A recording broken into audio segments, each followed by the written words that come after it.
नमस्कार, स्वागत आहे तुम्हा सर्वांचं आपल्या ऑल अबाउट एज्युकेशन या यूट्यूब चॅनेलमध्ये. तर सर्व शिक्षकांसाठी एक महत्त्वपूर्ण बातमी आहे. तर शिक्षकांना एक मोठा झटकाच म्हणूया आपण. तर सुप्रीम कोर्टाने TET संबंधित एक डिसिजन घेतलेला आहे आणि देशातील शिक्षण क्षेत्राशी संबंधित एक महत्त्वपूर्ण निर्णय सुप्रीम कोर्टाने सोमवारी 1 सप्टेंबर रोजी दिला आहे. तर यामध्ये TET उत्तीर्ण करणं अनिवार्य असल्याचं सुप्रीम कोर्टाने आपल्या निर्णयात म्हटलेलं आहे. तर याशिवाय TET उत्तीर्ण न करता शिक्षक म्हणून कार्यरत असलेले आणि ज्यांच्या सेवेला 5 वर्षापेक्षा अधिक कालावधी उरला आहे अशा शिक्षकांना देखील आता TET उत्तीर्ण करावीच लागणार आहे. अन्यथा अशा शिक्षकांनी नोकरीचा राजीनामा द्यावा लागेल असे स्पष्ट आदेश सुप्रीम कोर्टाने दिले आहेत. तर सुप्रीम कोर्टाच्या या निर्णयांमुळे शिक्षण क्षेत्रात मोठी खळबळ उडाली आहे. तर काय आहे ही संपूर्ण माहिती ते आपण या व्हिडिओमार्फत सविस्तरपणे पाहूयात. जुन्या शिक्षकांना 2 वर्षाची मुदत. जे शिक्षक शिक्षणाचा हक्क कायदा 2009 लागू होण्यापूर्वी नियुक्त झाले आहेत आणि ज्यांची सेवा 5 वर्षापेक्षा जास्त कालावधीसाठी शिल्लक आहे अशा शिक्षकांनी 2 वर्षाच्या आत शिक्षक पात्रता परीक्षा TET उत्तीर्ण करणे अनिवार्य असल्याचे सुप्रीम कोर्टाने आपल्या निर्णयात स्पष्ट म्हटलेलं आहे.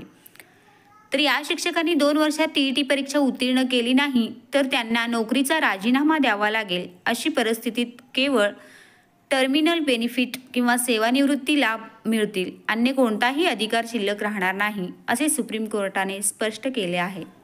तर या शिक्षकांना मिळणार सूट. दरम्यान ज्या शिक्षकांची निवृत्ती फक्त 5 वर्षात होणार आहे अशा शिक्षकांना काहीशी सूट देण्यात आली आहे. त्यांना TET उत्तीर्ण करणे बंधनकारक राहणार नाही.